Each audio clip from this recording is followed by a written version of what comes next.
આજે તો સરસ મજાનો મંગળકારી દિવસ છે. વાલા ભક્તજનો, આજના દિવસનો વિશેષ મહિમાને યાદ કરીએ તો ઘણા બધા પ્રસંગો આજના દિવસે યાદ આવે. એમાં સૌથી વધારેમાં વધારે આજના દિવસને મહત્વ આપણે આપીએ તો ટોપમાં ટોપ, ન ભૂતો ન ભવિષ્યથી, ધર્મ જગત કે જે ધર્મની દુનિયામાં આ સ્વામિનારાયણ ભગવાને આ ધરતી ઉપર સૌ પ્રથમ મંદિર બનાવ્યું અને એમાં દેવ પધરાવ્યા, નરનારાયણ દેવ.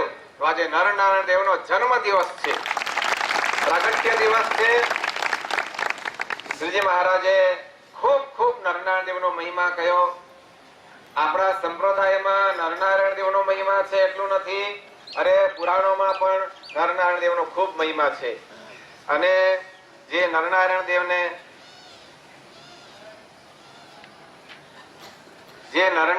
દેવને ન સમજતા હોય એવા ભક્તોએ ખરેખર દિલ ઉપર થોડોક હાથ જઈ, જો સ્વામિનારાયણ ભગવાન ઉપર એમને શ્રદ્ધા હોય તો વાંચી વિચારીને પૂર્ણ શ્રદ્ધાથી નરનારાયણ દેવ પ્રત્યે એમણે શ્રદ્ધા રાખવી જોઈએ. સ્વામિનારાયણ ભગવાને તો એટલે સુધી કીધું કે નરનારાયણ દેવ પૂજાની અંદર નરનારાયણ દેવની મૂર્તિ રાખવી. પછી ઘણાને એમ થાય કે ભાઈ હવે શા માટે શ્રીજી મહારાજ કહે છે અમારી આજ્ઞાએ કરીને. કોની આજ્ઞાએ કરીને? અમારી. સ્વામિનારાયણ ભગવાન કહે છે અમારી આજ્ઞાએ કરીને તમે જો પૂજામાં નરનારાયણ દેવની મૂર્તિ રાખશો તે મૂર્તિમાં અમે પ્રત્યક્ષ બિરાજમાન થઈશું. આટલો બધો મહિમા મહારાજે કીધો નરનારાયણ દેવનો. અને અનેક પરચાઓ જે અમદાવાદમાં નરનારાયણ દેવ પધરાવ્યા અને પછીથી એ વખતે ઘણા બધા પરચાઓ પણ બનેલા છે. એ તો આપણે અમદાવાદ મંદિરના ગણીએ કે મંદિરમાં નરનારાયણ દેવ બિરાજ્યા પછીના, પણ આજનો દિવસ તો એ નરનારાયણ દેવના મહિમાનો છે. આજે નરનારાયણ દેવ પ્રગટ થયા અને દેવતાઓને ખૂબ આનંદ થયો. નરનારાયણ દેવે તપસ્વી પણ રહેવાનું વિચાર્યું અને તપ કરે છે. અદ્યાપી પણ તપ કરે છે. બદ્રીનારાયણમાં બિરાજમાન થઈને બદ્રિક આશ્રમમાં રહીને આજે પણ તપ કરે છે. ત્યારે ભક્તોએ પૂછ્યું કે ભગવાન તપ કરે છે, કોના માટે તપ કરે છે? તમે બધા તપ કરો છો, કોના માટે કરો છો? તપ કરો છો ને ધંધો નોકરી જે કરતા હોય દોડધામ ને, કોના માટે કરો છો? કો તો ખરા. તમારા પરિવાર માટે તમે આ બધું કષ્ટ સહન કરો છો. તો ભગવાન તપ કરે છે કોના માટે? એમનો આ પરિવાર છે, ભક્તો છે, ભગવાનનો પરિવાર છે, એમના માટે ભગવાન તપ કરે છે. એટલે આપણે ભગવાનને એવા રાજી કરીએ કે ભગવાનના પરિવારની વ્યાખ્યામાં આપણું નામ આવે. તમે પેલા લગ્ન ગાળો હોય ને નહીં બધા આમ કંકોત્રી મોકલવાની લિસ્ટ કાઢે, કોને કંકોત્રી મોકલવી, કોણ હગા છે કોણ વાલા છે. તો હગા કે વાલામાં ક્યાંય ઠાકોરજીના હગા વાલામાં આપણું નામ આવે ને તો કામ થઈ જાય. તો એવો દિવસ છે. અરે એ નરનારાયણ દેવના એટલા બધા પરચાઓ છે. એમાં હમણાં જ વાંચવામાં આવ્યું હતું હરિકૃષ્ણ ચરિત્રામૃત સાગર, મહાનુભાવાનંદ સ્વામી રચિત ગ્રંથ છે. મહારાજે અમદાવાદમાં નરનારાયણ દેવ પધરાવ્યા પછી મહારાજ અમદાવાદમાં હતા, એટલે પછી ઘણા સમય પછીની વાત છે. તો શાહપુરમાં થી કોઈ બે ભાવિકો એ દર્શન કરવા આવ્યા. ચાલો જોઈએ તો ખરા કે મંદિર બન્યું છે, કેવું મંદિર છે, શું છે. નરનારાયણ દેવ પધરાવ્યા છે. બે ભાટ દર્શન કરવા આવ્યા, બે ભાઈઓ હશે. પછી નરનારાયણ દેવના દર્શન કરતા કરતા એમને વિચાર આવ્યો કે આ બે સરખા દેખાય છે, બેમાંથી નારાયણ કોણ હશે અને નર કોણ હશે? આવો મનમાં વિચાર આવ્યો. આપણે શું ખબર પડે?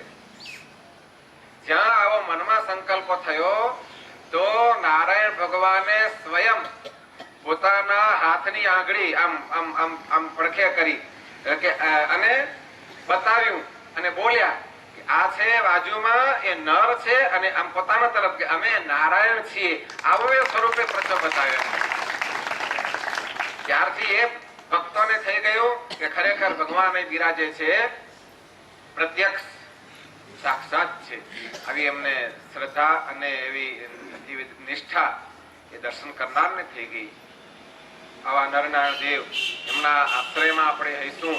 નરનારાયણ દેવનો આશ્રય બોલીએ એટલે સમજી લેવાનું કે આપણે સ્વામિનારાયણ ભગવાનના જ આશ્રયમાં છીએ. નરનારાયણ દેવ અને સ્વામિનારાયણ ભગવાન એ બે નામને જુદા પાડવાનો એવો પરિશ્રમ કરતા નહીં, ખોટો. હમણાં દુઃખી થશો. એટલે એવો આપણે ઉપાધિ પડવાની જરૂર નથી. નરનારાયણ દેવ એ સ્વામિનારાયણ ભગવાન છે, સ્વામિનારાયણ ભગવાન એ નરનારાયણ દેવ છે. ભાઈ તો નામ ભલે અલગ અલગ છે, ભગવાનના નામ તો ઘણા હોઈ શકે ને. તો નરનારાયણ દેવના પ્રાગટ્ય દિને આપણે આજે પુષ્પ દોલોત્સવ સ્વામિનારાયણ ભગવાને ઘામો ઘામ ઉજવ્યો છે અને જય જયકાર કર્યો છે. સ્વામિનારાયણ ભગવાનને આ ઉત્સવ બહુ ગમતો. ઘણાને અલગ અલગ રમતોમાં શ્રદ્ધા હોય છે. છોકરાઓને કોઈને ગમતું હોય પેલું ધોકેણા વાળું ક્રિકેટ, કોઈને ગમતું હોય ડંગોરા વાળું, શું કહેવાય એને, ડંગોરો હોય ને પેલો, હા હોકી. કોઈને ડંગોરા વાળું ગમે, કોઈને લાતમ લાતી વાળું ગમે, ફૂટબોલ. હા, એટલે દરેકના અલગ અલગ ફેવરિટ ગેમ હોય છે. સ્વામિનારાયણ ભગવાનની ફેવરિટ ગેમ હોય ને તો પુષ્પ દોલોત્સવ, રંગોત્સવ જે શ્રીજી મહારાજની ફેવરિટ ગેમ હતી. પુષ્પકમાં જ્યાં જુઓ ત્યાં કોઈ રંગોત્સવ શ્રીજી મહારાજે બાકી રાખ્યો નહીં હોય. અને સ્વામિનારાયણ ભગવાને બધાને હરિભક્તોને પ્રેમથી આમ રંગે રંગેલા છે. અને હરિભક્તો એ પ્રેમના રંગે એ સ્વામિનારાયણ ભગવાનના એ રંગે રંગાયેલા છે ને. હજુ રંગ ઉડ્યો નથી, હજી એ રંગ ચાલ્યો આવે છે. એવો રંગ છે. એટલે જોજો નહીં ને કે કોરા રહી જતા. હા, ધ્યાન રાખવું. આવો પ્રસંગ હોય ત્યારે બિલાડી ઉંદરને પકડે, શાનાથી પકડે? મોટાથી પકડે. અને એના બચ્ચાને પકડે એ શાનાથી પકડે? પણ જયારે ઉંદરને પકડે ને ત્યારે આમ કરે ને ગચગચે દાંત નાખી દે અંદર. અને એના બચ્ચાને પકડે ત્યારે કેવી રીતે પકડતી હશે? વિચાર કરો તમે. આપણે તો કઈ જોવા ગયા છીએ, એને કશું થાય નહીં. એટલે એ ત્યાં પ્રેમ છે.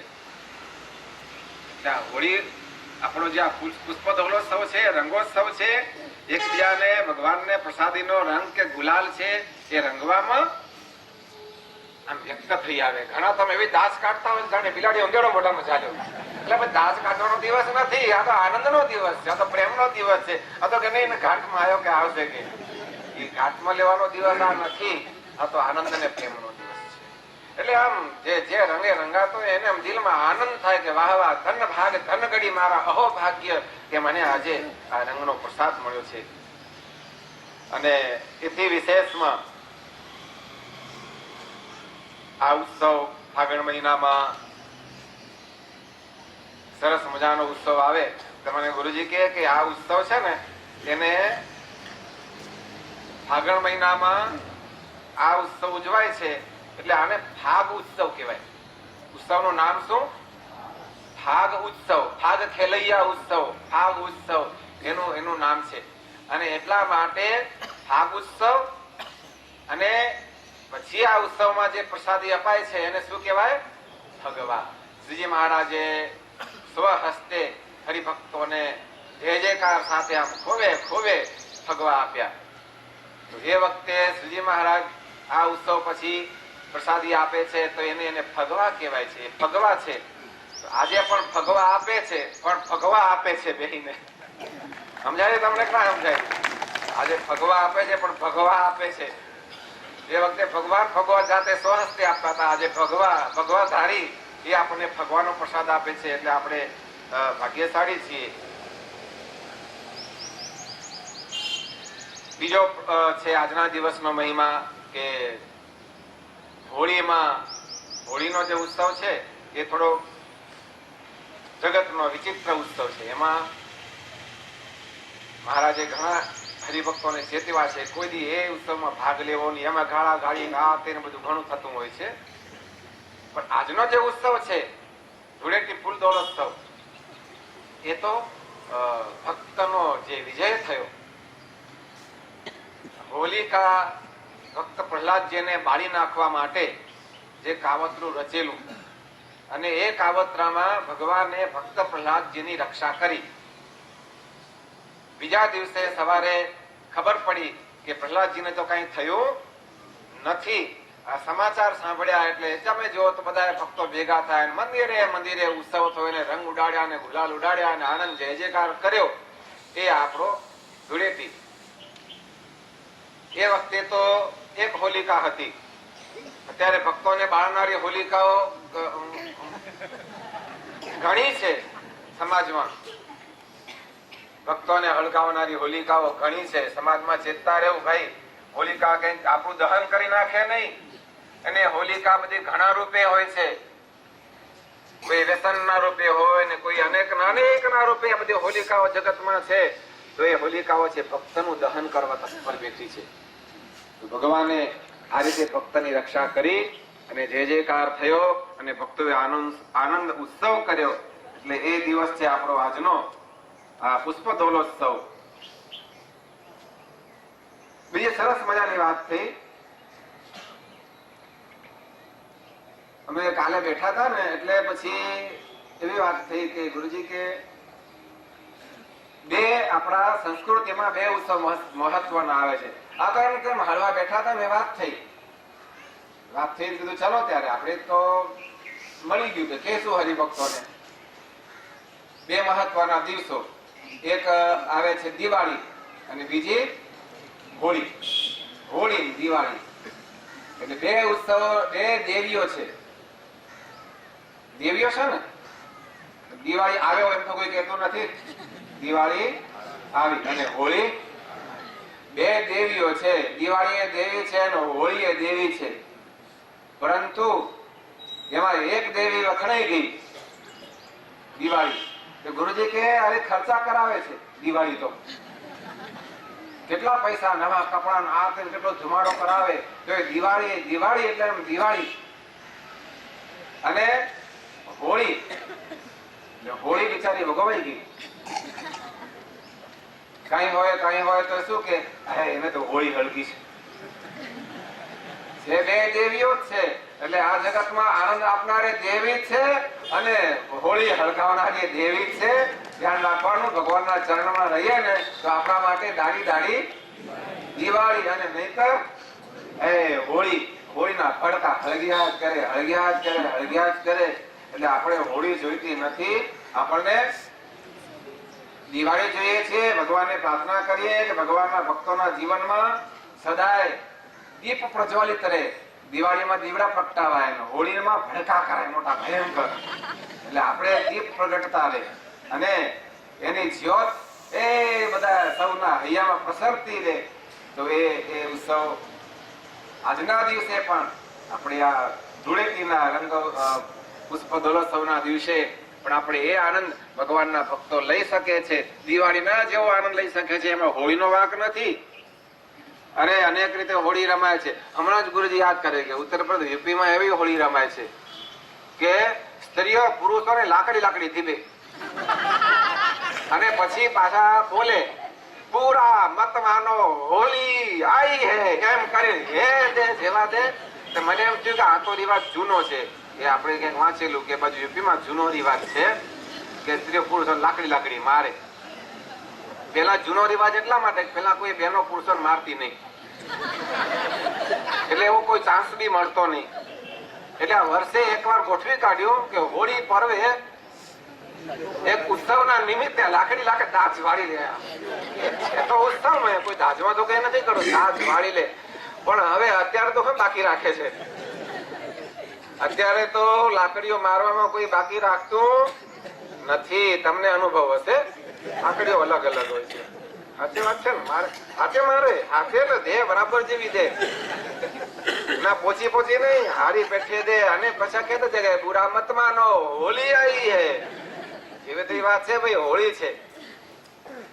તો આવો આનંદનો ઉત્સવ છે વાલા ભક્તો. આજે આપણે થોડોક ચેન્જ કરીએ છીએ કાર્યક્રમમાં.